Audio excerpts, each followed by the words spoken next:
Assalamualaikum warahmatullahi wabarakatuh. Halo teman-teman, kita ketemu lagi nih di pembahasan sejarah kebudayaan Islam. Kali ini kita akan membahas mengenai materi kelas 7 MTS atau sederajat tentang bab 1 yaitu Nabi Muhammad sebagai rahmat bagi seluruh alam semesta.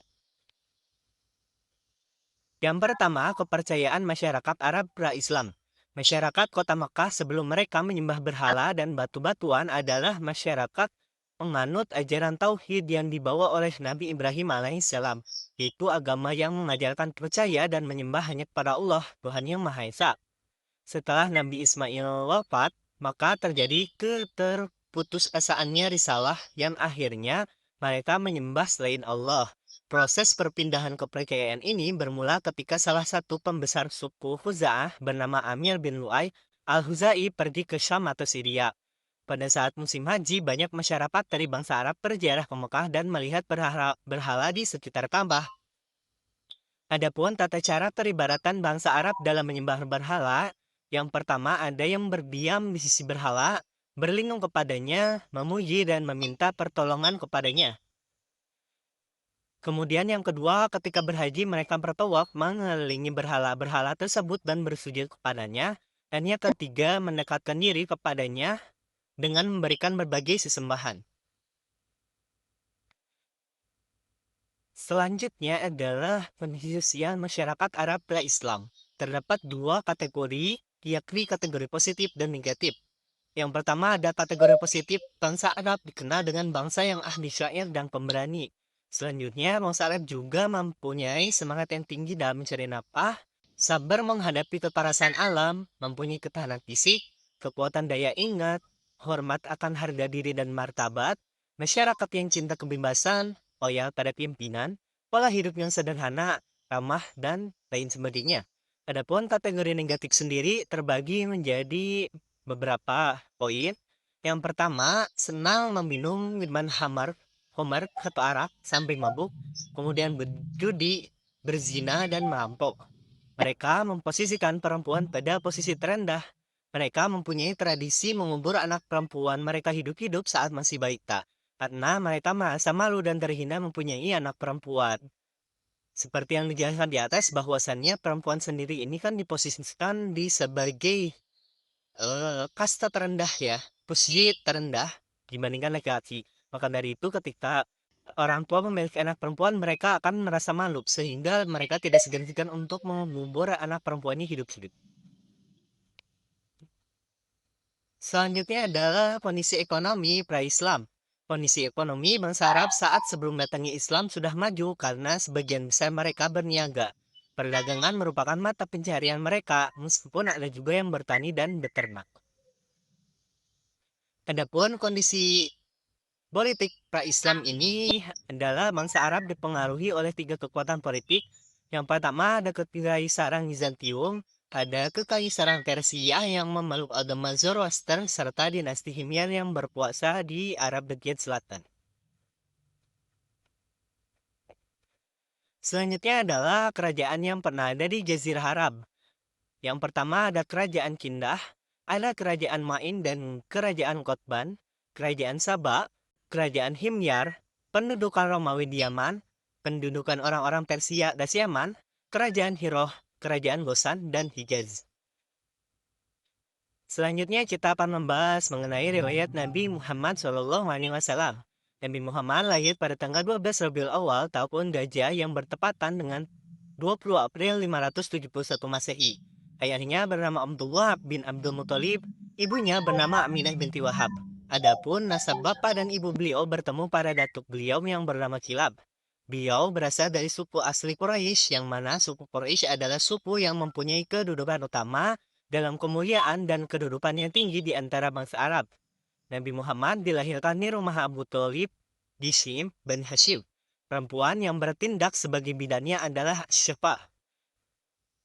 Nabi Muhammad disusui oleh Suaibah Aslamiyah yang merupakan budak pamannya Abu Lahab.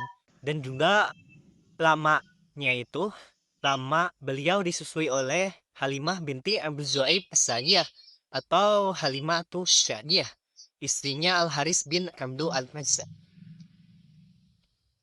Pada usia kurang dari 6 tahun terjadilah peristiwa pembelahan dada Muhammad kecil dan meninggalnya ibunda Nabi Muhammad.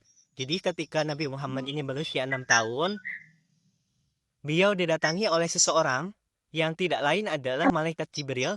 Pada saat itu beliau membelah dada Nabi Muhammad untuk mengeluarkan keburukan-keburukan yang ada. Dan pada usia 6 tahun juga, ibunda beliau, Siti Aminah, wafat. Kemudian setelah wafatnya Siti Aminah, beliau diurus oleh kakeknya Hamdul Muthalib sampai berusia 8 tahun. Nah, ketika usia Nabi Muhammad 8 tahun, kakeknya pun wafat dan dilanjutkan oleh Abu Thalib. Kemudian ketika Nabi Muhammad ini diurus oleh Abu Thalib, Nabi Muhammad bekerja sebagai pengembala domba. Adapun pada usia 12 tahun, beliau, Nabi Muhammad bersama Abu Thalib melakukan perjalanan di mana pada perjalanan itu adalah melakukan lebih tepatnya berdagang ke Syam untuk bersama rombongan kafilah. Dan kemudian beliau bertemu dengan seorang pendeta yang bernama Buhairo. Nah, pada saat itu Buhairo menyampaikan bahwa Nabi Muhammad ini adalah nabi terakhir yang diutus. Jadi Nabi Muhammad ini adalah cikal bakal dari nabi terakhir. Permulaan dakwah Nabi Muhammad SAW. Ketika Nabi Muhammad mencapai usia sempurna, yaitu 40 tahun, Allah memutusnya menjadi nabi tepatnya ketika Nabi sedang berkholwat. Berkholwat ini sama dengan berdiam diri dan bertahanus di Gua Hiro. Maka pada tanggal 17 Ramadan, malaikat Jibril datang menyampaikan wahyu. Adapun wahyu pertama yang turun kepada Nabi Muhammad adalah Quran Surat Al-Alaq ayat 1-5. Dakwah dilakukan dengan dua cara, yaitu sembunyi-sembunyi dan terang-terangan. Pada periode dakwah secara sembunyi-sembunyi itu dilakukan kepada para keluarga dan saudara atau kerabat-kerabat dekat Nabi Muhammad. Di antaranya, kerabat Nabi yang menerima dakwah antara lain istrinya Siti Khadijah sebagai wanita pertama yang masuk Islam, lalu sepupunya Ali bin Abi Thalib sebagai orang yang pertama masuk Islam dari anak, budaknya Zaid bin Harisa sebagai orang yang pertama masuk Islam dari hamba saya, dan sahabatnya Abu Bakar Siddiq sebagai orang yang pertama masuk Islam dari laki-laki dewasa. Selanjutnya adalah perhatian dan prioritas dakwah Nabi Muhammad SAW. Adapun yang pertama adalah mengajarkan ketauhidan, yang kedua kondisi masyarakat Mekah yang menyembah berhala, yang ketiga memberi kabar tentang hal pembelasan, yang keempat merubah perilaku masyarakat jahiliyah, dan yang terakhir mengangkat dan melindungi hak asasi manusia. Adapun respon masyarakat Mekah terhadap dakwah Nabi Muhammad. Pada umumnya, orang kafir Quraisy tidak senang menerima kehadiran agama Islam di tengah-tengah kehidupan mereka. Para tokoh masyarakatnya mulai menyebarkan isu yang tidak benar mengenai ajaran yang dibawa Nabi Muhammad, sehingga banyak masyarakat yang terpengaruh oleh isu-isu yang menimbulkan fitnah tersebut.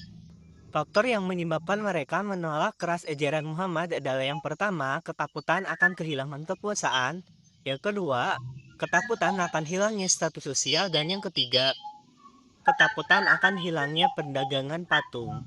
Karena kan perdagangan patung ini juga menjadi salah satu sumber pencaharian beberapa orang dari kafir Quraisy ini. Selanjutnya adalah tantangan dakwah Nabi Muhammad. Yang pertama, penghinaan, ancaman, dan siksaan terhadap Rasulullah SAW sendiri. Yang kedua, penghinaan, ancaman, dan siksaan terhadap pengikut Rasulullah SAW. Yang ketiga, bujukan harta, kedudukan, dan wanita. Yang keempat, membujuk Nabi untuk bertukar sembahan. Yang kelima, membujuk dan menghasut Abu Thalib, yakni adalah paman Nabi Muhammad sendiri ya, yang waktu kecil mengurus beliau. Kemudian menghasut masyarakat Makkah.